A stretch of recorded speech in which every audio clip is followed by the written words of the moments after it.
Si tu n'es une vieille croix, en pleine des souffrances de honte, et j'aime cette vieille croix, pour le péché mouru, pour un monde péché perdu. Ainsi je meurais cette vieille croix, jusqu'à ce que je dépose mes âmes. Je vais m'attacher à la vieille croix et l'échanger avec du troupeau. Ainsi je meurais cette vieille croix,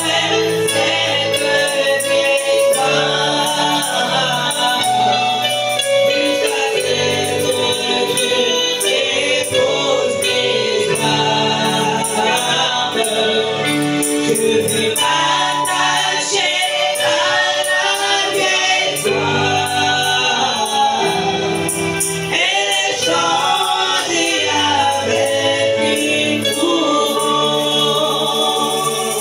Dieu Père bien-aimé, toi que le temps passe par le continent. Seigneur, ce matin nous te louons. Nous sommes infiniment reconnaissants pour le souffle de vie, pour la force que tu nous as accordée. Ce matin, nous ne venons pas, Seigneur, voir un homme. Nous venons te voir à travers un homme. L'homme était toujours un agent de Dieu. Oh Seigneur, écarte-moi du chemin. Viens t'inspirer au moins de ton peuple. Moi le don en moi, Seigneur. Que je ne parle pas, Seigneur, que toi-même puisses utiliser ma bouche. Bénis, Seigneur, la présence de tout un chacun. Oh, bénis les parents, les enfants de tout puissant. Voilà que chacun de nous sommes dans l'expectative. Nous voulons te voir, te manifester dans ta puissance de la résurrection, Père de Dieu. Seigneur, accorde les désirs de tes enfants. Fais du bien à tout un chacun. Nous avons abandonné nos lits, Seigneur. C'est pas en vain, Seigneur. C'est pour t'entendre nous parler. C'est pour nous guérir, nous consoler. Pour restaurer tout ce que nous avons perdu. Seigneur, ce matin, Seigneur, que le nom, la gloire puisse te revenir. Sois l'alpha et l'oméga. J'invite à demander au nom de Jésus-Christ, le Fils Salvateur. Amen. Et Dieu vous bénisse. Nous continuons notre sujet. Notre attitude face à la parole de Dieu. Amen. Voilà notre attitude. Sans tarder, nous allons lire.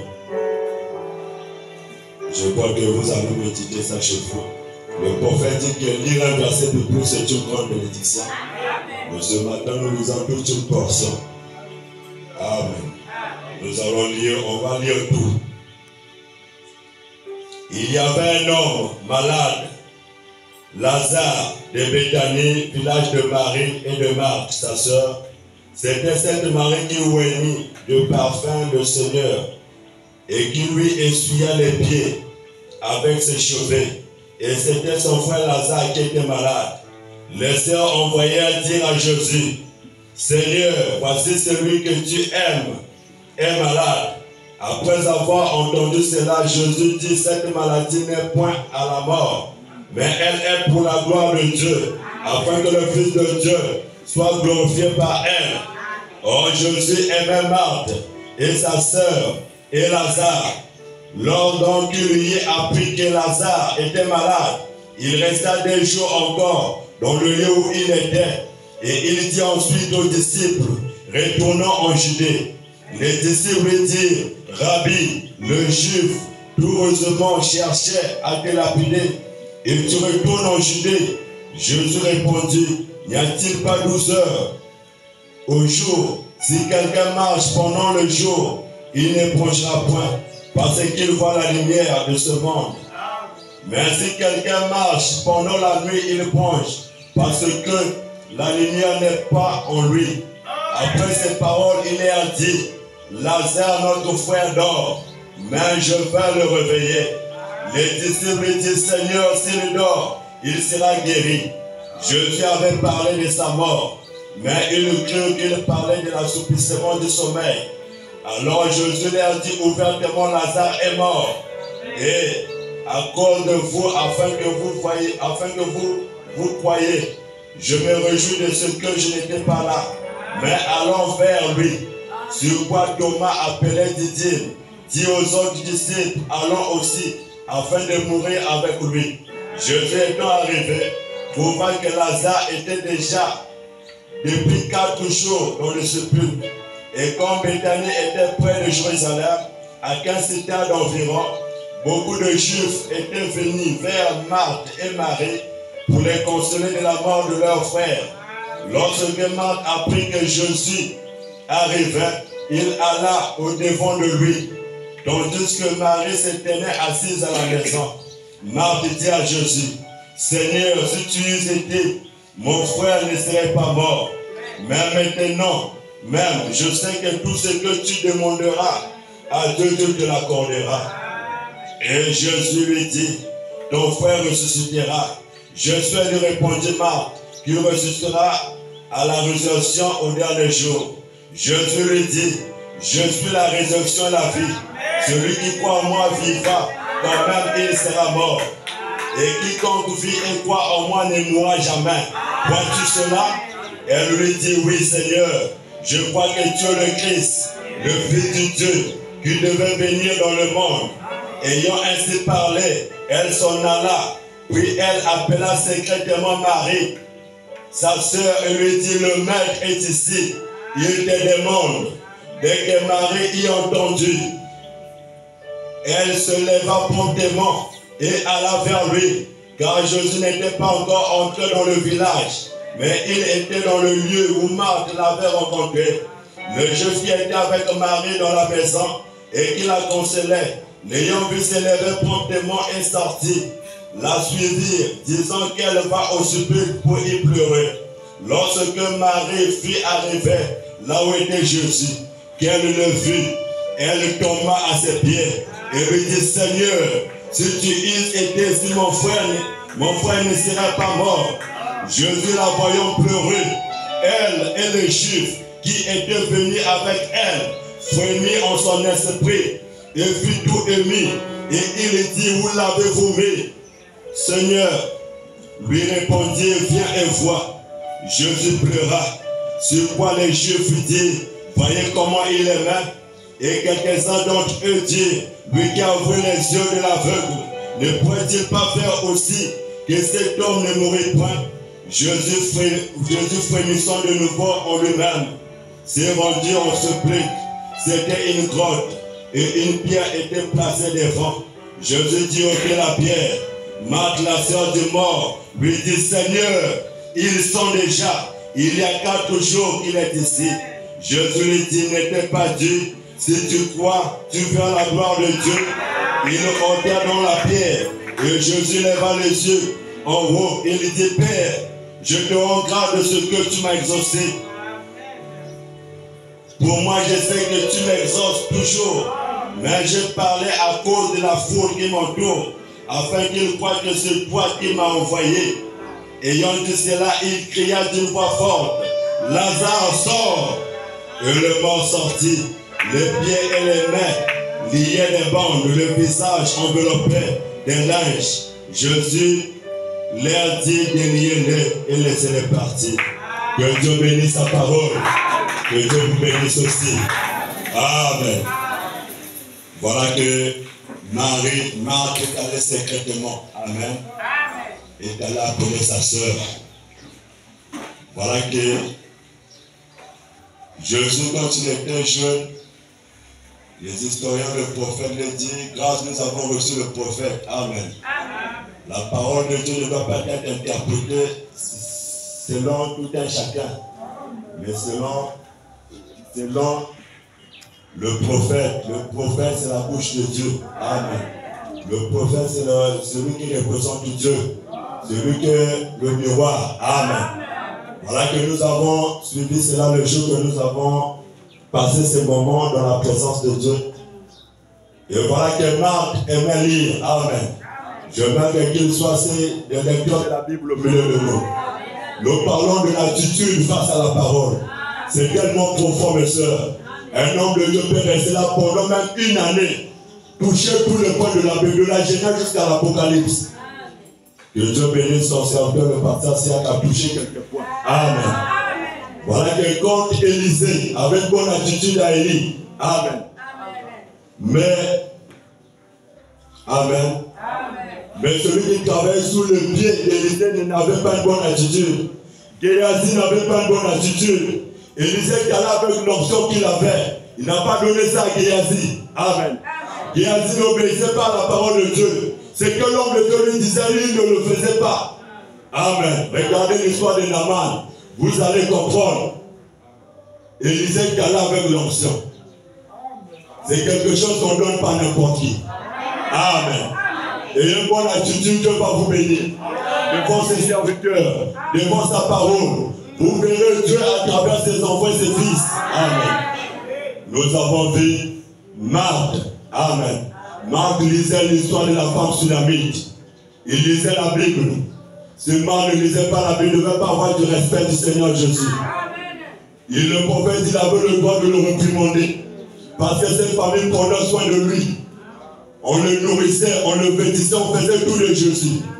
Quand le père d'Osée de Joseph était mort, Joseph, nous voyons dans la Bible, on nous parle que Joseph, à l'âge de 12 ans, parlait plus de Jésus. Où Joseph était parti, Jésus vivait dans cette famille. Amen. Là où était Marthe, Lazare et Marie. Amen. Ils étaient des orphelins. Leurs parents étaient morts. Ils étaient excommuniés de l'église à cause de ce message. Comme un enfant soit abandonné dans leur famille ce matin, à cause de ce message de Jésus que nous avons reçu à travers le prophète. Amen. Mais Jésus ne faisait rien sans que Dieu puisse le révéler. Amen. C'est Dieu qui a utilisé le don. Amen. Dieu l'avait dit quand Lazare tombera malade. Amen.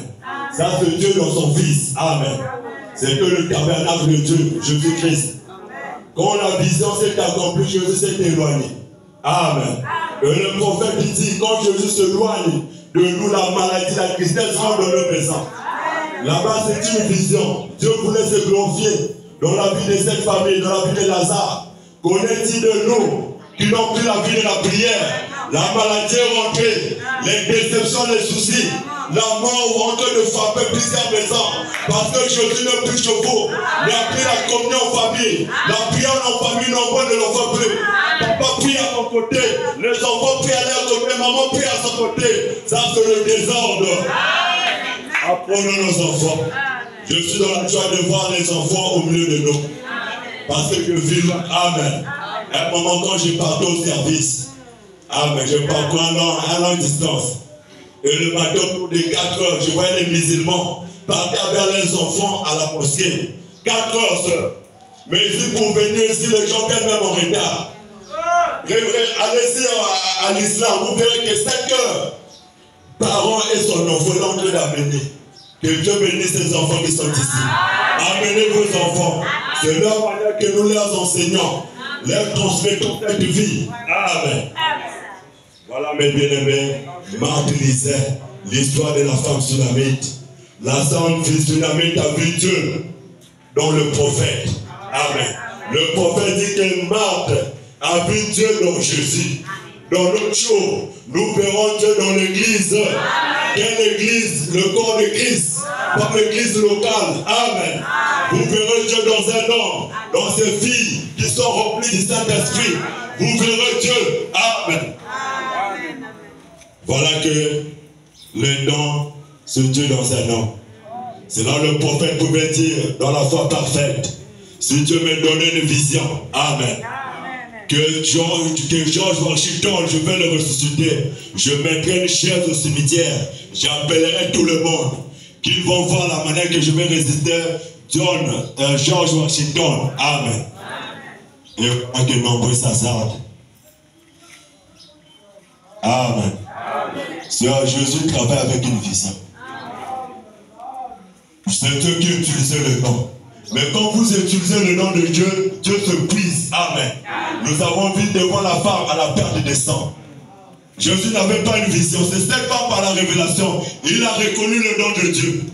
Si je pouvais toucher le bord de sa robe, je serais guéri. Amen. Et ce matin, si vous pouvez toucher sa parole, vous serez guéri. Dieu sous forme parole ce matin. Il a dû le mettre ici. Amen. Nous venons ici pour communier avec Dieu. Vous ne venez pas vous me voir, mais Dieu utilise Jésus qu'un instrument. Et croyez à sa parole, vous le verrez. Le temps sombre que vous traversez, vous ne le verrez plus. Lazare est enterré pendant 4 jours. Le frère, le prophète dit que dans ce soir 12 heures, le corps se décompose en 3 jours. Voilà que Marc, qui représentant le corps, a réagi. Amen. Voilà que dans la prophétie, le corps représente un homme. Amen. Le pasteur nous enseigne tous les temps. Lazare, c'était l'âme. Amen. Marie représentait l'esprit.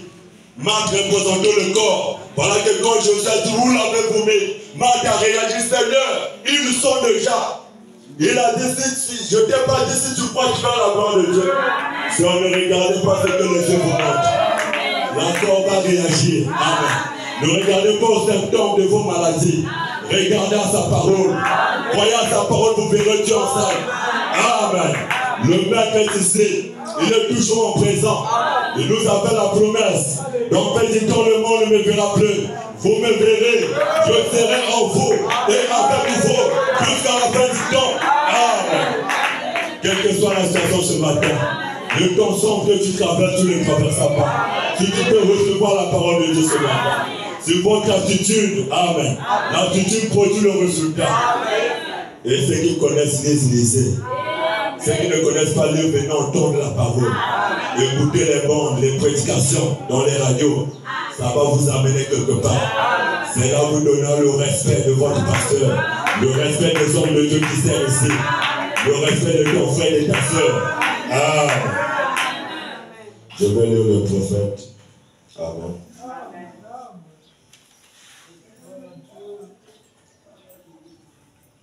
Voilà mes bien-aimés. Et le prophète dit aussi, Lazare, il est inscrit. Amen.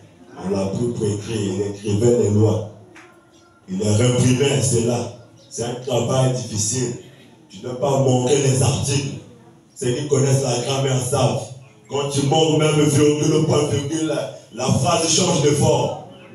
Amen. Et voilà, Marc, le prophète dit qu'il écoutait Jean-Baptiste. Amen. Il était l'auditeur de Jean-Baptiste. Quand tu écoutais Jean-Baptiste, Dieu l'a amené Jésus. Amen. Aussi longtemps nous écoutons Malachie 4, vous verrez Jésus dans votre vie. Amen. Il est la voix de Dieu. Amen. Au temps de la fin. Malachie 4 nous présente le Christ. Amen. Nous allons lire le prophète.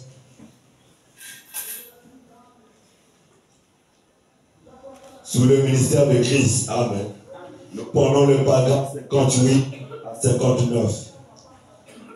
Le ministère de Christ, prêché en 1953. Je vais passer beaucoup du temps à lire maintenant. Passer le temps et le temps. Amen. Et bonne attitude de Père Merveille. Amen. Malachie 3, 7, lisez. On ne vient pas dans la maison de l'Éternel, mais cette attitude n'est pas bonne devant Dieu. Quand vous venez sur vendre, votre culte est à moitié. Votre culte n'est pas complet. Non, lui, l'argent lui appartient. Demandez à Dieu de vous bénir. Il a dit ne venez pas les mains vides. Amen. Ce n'est pas une bonne attitude devant Dieu. Payez vos dîmes. Certains payent mal leurs dîmes. Et vous êtes frappés par la malédiction. Et une bonne attitude de bien payer la dîme. Amen. Il m'est arrivé, sœur.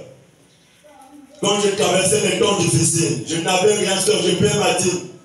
J'arrivais même chez le pasteur, je dis, pasteur, je n'ai rien. Ma dîme est là. Pasteur, ouvre mon enveloppe, il me donne encore quelque chose. Voilà que mon attitude était bonne, sœur.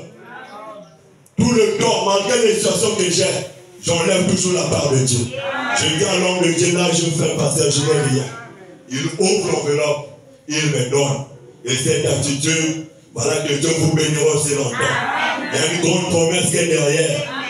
Dieu a dit, je menacerai celui qui dévore. Amen. Aussi longtemps vous vivez sa parole, vous verrez Dieu en œuvre.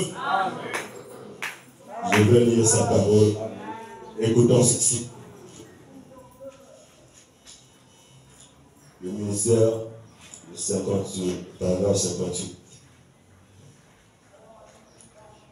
Amen. Et il se tenait là et il prêchait. Nous allons devoir nous dépêcher. Je vois que mon temps s'écoule très vite ici. Eh bien, je me sens simplement très bien. Mais écoutez, je remarquais là, depuis un petit moment, plus vient Jésus. Nous savons tous ce qu'il en était de sa naissance. Quand il était né, son ministère. Nous allons très vite aborder le test maintenant. Observez-le venir. La chose suivante, vous savez, il commence à devenir tellement populaire qu'il a dû quitter la maison de Lazare. Et quand Jésus a quitté la maison de Lazare, la tristesse, la maladie sont entrées. Et quand Jésus quitte votre maison, la tristesse et la maladie entrent. Et bien dans ce cas-ci, ce n'était pas qu'il y avait été forcé de partir ou qu'il avait été chassé. Il avait eu une vision. Dieu lui avait envoyé. Dieu lui avait envoyé ailleurs. Ainsi donc Lazare tomba malade. Pouvez-vous vous imaginer les critiqueurs de Jérusalem à l'époque? Ils ont dit où est son copain? Où est le guerrier du vin? Eh bien nous l'avons envoyé chercher. Il n'a pas répondu à cela. Le paragraphe 59. Oh là là! On a envoyé appeler le pasteur. Il n'a pas fait attention à lui pour venir. Qu'aurez-vous fait? Oh Dieu, sois béni.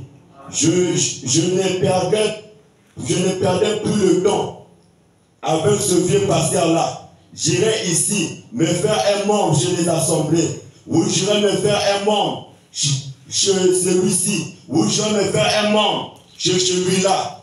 C'est la raison pour laquelle vous ne pouvez pas arriver. C'est la raison pour laquelle vous ne pouvez pas arriver nulle part. C'est vrai et bien.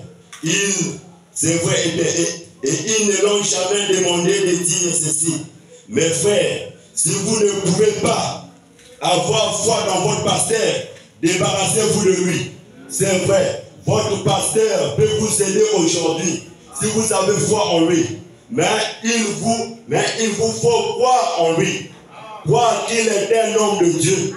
De fois il ne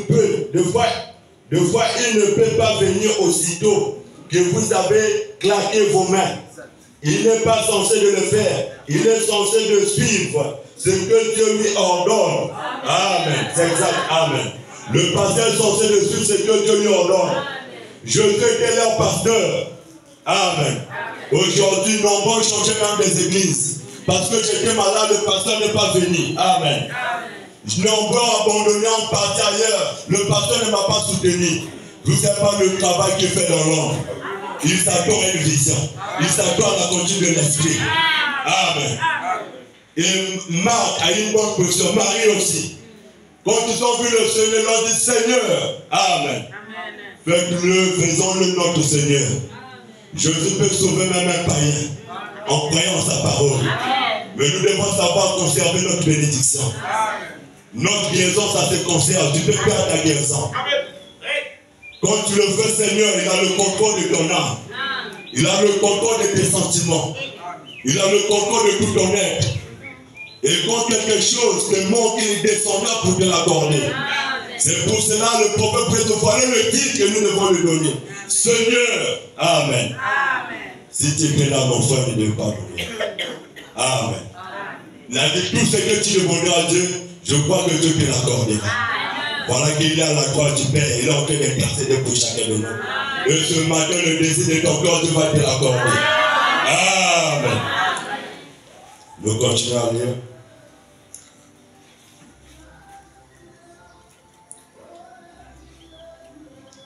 Nous prenons le paragraphe, puis Jésus vient, le paragraphe 13. Voyons. Jésus ne faisait rien. Même dans le piscine de Bethsaïda, il y avait plusieurs malades. Il n'a guéri seulement une malade. Amen. Il avait une vision derrière. Et ce matin, ceux qui sont disponibles ce matin devaient aller bénir. Amen. L'incrédulité, ôter l'incrédulité à sa parole. Le titre apparaît aussi quand Joseph mourit.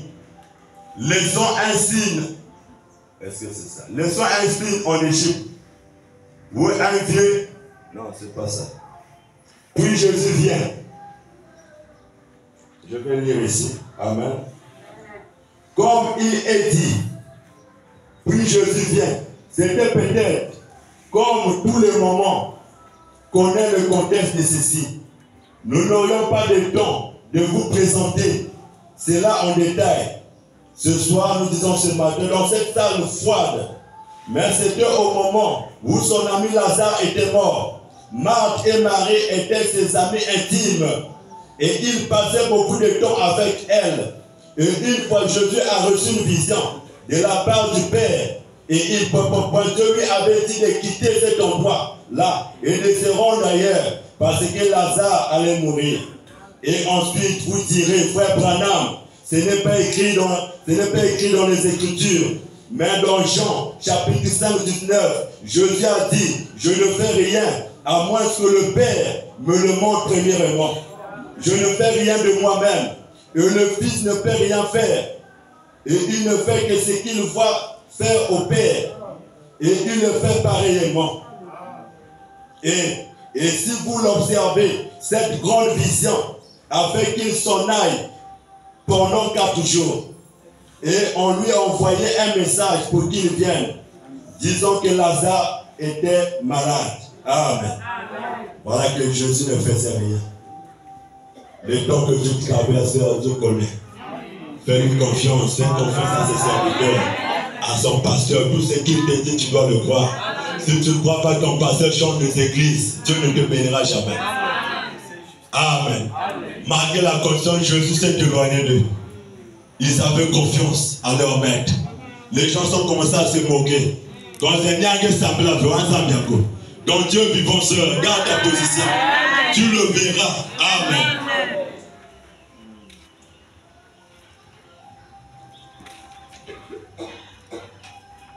Voilà, le temps avance. Amen. Je vais lire ceci, ça va aider quelqu'un. L'incrédulité n'arrête pas Dieu. L'incrédulité n'arrête pas Dieu. Par rapport au temps, je saute certains passages. Prêché dimanche 28 janvier 1962. Amen. Le paragraphe 38. Sœur, Dieu est en train de te bénir. Amen.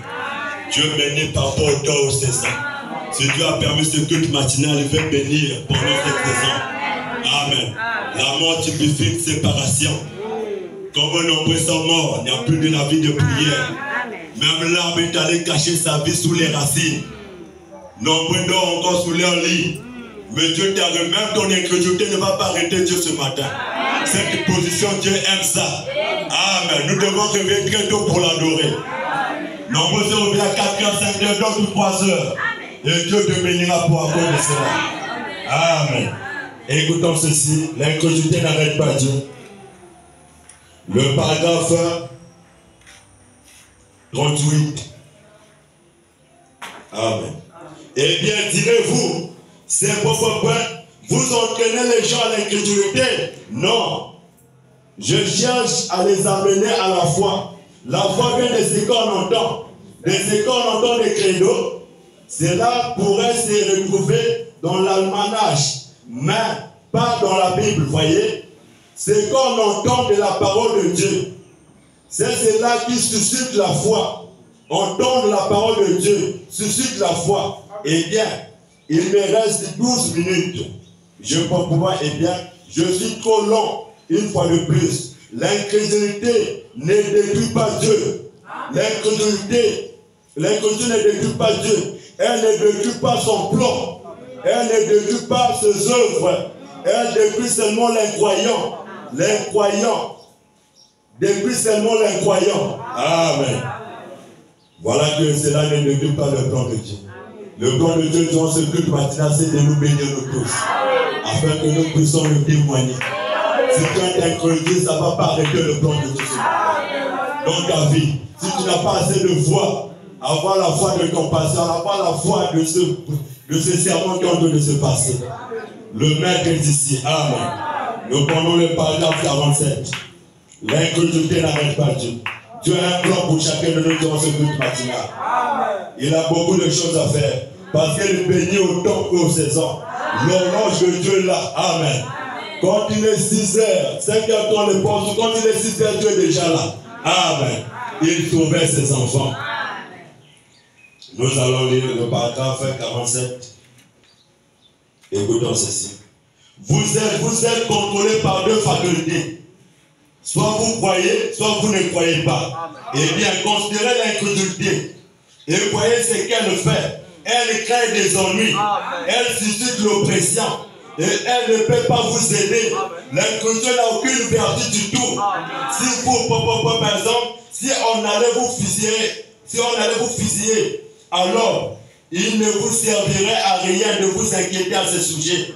Pas du tout. Cela ne ferait qu'empirer les choses sur vous. Vous ne pouvez donc pas faire ça. Ce n'est pas bien de le faire. Eh bien, diriez-vous, que fait la foi? Elle, que fait la parole de Dieu? Elle crée la foi.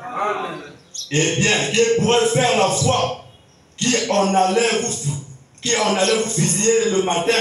Elle pourrait vous délivrer.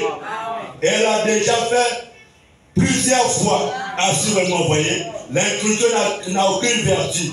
Toute la vertu se trouve dans la foi, dans le fait de croire à la parole de Dieu, de prendre Dieu au mot. Amen. Ce matin, prenez Dieu au mot, ma soeur. L'incrédulité ne peut pas arrêter Dieu. Prenez Dieu au mot, le maître est ici. Le jour 4, c'est la délivrance. 4 jours. Et notre Dieu est capable de changer les circonstances que tu traverses. Il est le maître des temps et des circonstances. Il nous connaît mieux. Il est le souverain sacrificateur qui peut être touché par l'infidélité de nos cœurs. Ce matin, on peut nous toucher l'infidélité de ton cœur. En sortant d'ici, si tu as un maximum de foi, Dieu va te l'accorder le désir de ton cœur. Parce que le maître est ici. Nous le ferons sortir dans l'histoire. Et pour 4 dit, je suis Christ le même. Aujourd'hui, hier, éternellement. Si hier il l'a fait, ce matin le fera. Le temps sombre qui traverse, ça sera plus sombre. Si c'est le chômage, je vais te donner le travail. Si c'est la maladie va te quitter au nom de Jésus. Sur le lien, je vais te libérer de tous les liens. Sur le sacrifice, je vais te l'accorder ce matin. Sur l'élévation, je vais te l'accorder. Le maître est ici. Amen. Il est en train d'intercéder. Amen. Il est au ciel en train d'intercéder à la droite du Père. Pour chacun de nous. Que ce matin, croyant, vous allez recevoir ce que vous avez besoin. Au reste, que Dieu vous bénisse.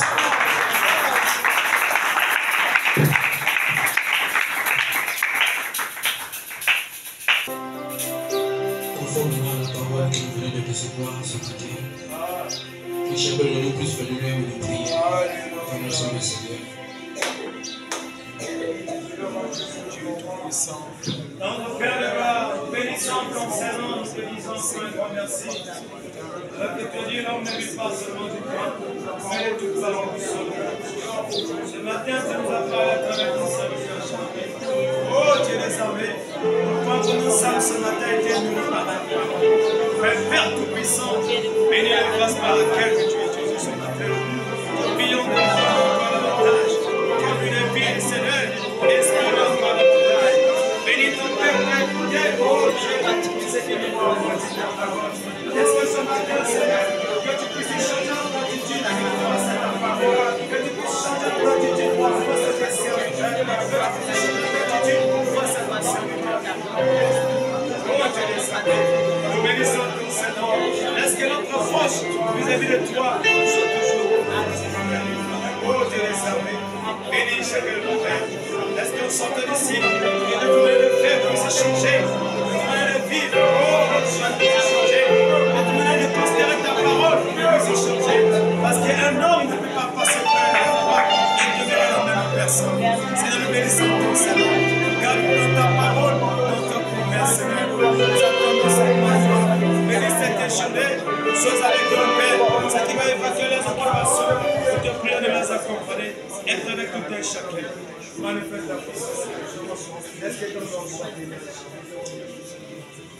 notre Père bien-aimé, Seigneur, ce matin, nous sommes dans la joie de venir encore dans ta présence, Seigneur. Il nous a donné la force, il nous a donné le souffle de vie, Seigneur. Voilà pourquoi nous sommes venus de ce côté-ci pour venir t'adorer, et t'exalter, Seigneur. Et tu nous as nommé, Seigneur, de cette manne ce matin, oh Dieu. Tu nous as parlé sur l'attitude, Père. L'attitude à tenir face à la parole, oh Père. Seigneur, c'est cette attitude qui produit des résultats. Seigneur, Père éternel, oh Dieu, que tu nous pardonnes. À chaque fois lorsque nous venons à toi avec une mauvaise attitude, Seigneur. Voilà pourquoi nous ne sommes pas bénis, Seigneur. C'est parce qu'il faut que celui qui s'approche de toi doit avoir une bonne attitude. Seigneur, nous avons lu dans la Bible comme ce que nous venons d'entendre. Marthe, Seigneur Dieu, en ayant une bonne attitude devant toi, Seigneur, son frère Lazare a été ressuscité, Seigneur. Alors Dieu Tout-Puissant, bénis donc ton serviteur qui nous a apporté cette parole.